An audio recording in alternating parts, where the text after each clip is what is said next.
Olá pessoal, aqui é Anderson Rezende. Hoje nós estamos aqui de volta com Romênia Bretas e vamos falar um pouquinho sobre previdência privada, né, Romênia? Você pode nos dar um pouquinho mais de informações aí das oportunidades do mercado nesse momento? Claro, olá pessoal, como vai? Tudo bem?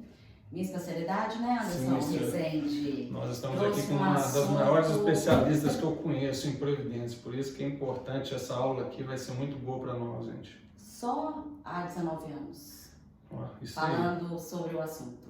pois é. E tem dicas importantes, tanto Sim, para fala pra investidores pequenos como para grandes investidores. Sim, Na sim. maioria das vezes as pessoas acham que previdência é para aposentadoria ou porque o gerente do banco queria vender. Existe um certo preconceito ainda, apesar do assunto ter uma conotação melhor, né? Mas ainda assim existe uma conotação negativa com relação à previdência privada. Uhum. Então as duas formas basicamente são VGBL e PGBL. VGBL é para aquela pessoa que não deduz o imposto de renda, aquela pessoa que faz um formulário simplificado. E o PGBL para quem deduz o imposto de renda, inclusive até o final de dezembro, podemos fazer as contribuições em previdência e pagar menos imposto ou restituir. Fiquem atentos. Então, o que acontece? Basicamente, são fundos de investimentos, né? São fundos, dentre eles, fundos de ações, as diversas composições, né? Fundos de renda fixa. E você tem várias prerrogativas dentro desse mercado, né? Uma delas é a questão do come-cotas. Qual que é a diferença de um fundo de previdência para um fundo tradicional? Sim. Agora, no final do mês, inclusive, no último dia útil, né, de novembro, a gente tem o chamado come-cotas nos fundos tradicionais. Isso acontece em toda a carteira de fundos de investimento, com exceção do fundo imobiliário e com exceção do fundo de ações. Mas aí depois a gente vai especificar direitinho, porque o assunto hoje é previdência. Tá. Então, previdência, ela também não tem esse come-cotas. Esse come-cotas, de certa forma, no longo prazo, que é o intuito principalmente de uma previdência, vai impactar muito na questão da perda de cotas, né? Tanto é que o próprio nome já chama come-cotas. Então, em maio e em novembro, no final do mês, é subtraído um percentual de imposto de renda sobre aquele rendimento daquele período. Então, geralmente de 6 em 6 meses. Sim. Isso não vai acontecer em VGBL ou em PGBL, que são fundos de previdência, tá? Isso vai proporcionar que o sujeito acumule mais rentabilidade durante o prazo, durante o tempo, correto? Sim. E ainda temos duas tabelas de desconto de imposto de renda. O imposto de renda no VGBL e no PGBL vai acontecer somente no final do período contratado, né? Ou se a pessoa quiser suspender esse plano em algum determinado momento. Existem diversos tipos de carência para quem acredita que é somente a longo prazo. Não, dependendo da forma que você contratar, da tabela que você contratar, pode ser também a curto prazo, tá? Então, eu vou trazer para você a tabela progressiva e a tabela regressiva. A tabela progressiva vai funcionar como uma tabela tradicional, né, de imposto de renda. Sim. A gente tem os descontos baseados naquela tabela oficial. Então, para quem tem um rendimento alto, vai ser 27,5%. Então, a gente vai subtrair os 15% no momento do resgate e depois haverá o ajuste ou não, também dependendo da sua tabela e da sua declaração de imposto de renda, tá? Tudo isso vai ser somado àquele rendimento que você teve durante o ano. Sim. Correto? E a tabela regressiva. A tabela regressiva ela é definitiva. Então, ela vai iniciar com 35% ao longo do tempo, são de no máximo 10 anos. Então, de 2 em 2 anos, a gente tem a subtração de 5%.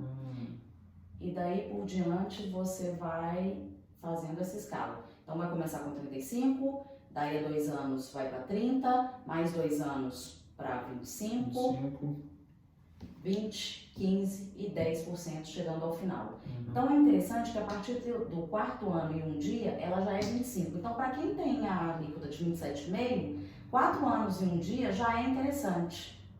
Sim. Né? Principalmente na questão da dedução do imposto de renda. Sim. Né? Porque ao invés do sujeito pagar 27,5%, ele vai estar pagando 25% e durante esses 4 anos ele está ganhando rentabilidade em cima daquele recurso que era para ter sido recolhido em termos de imposto de renda. Sim.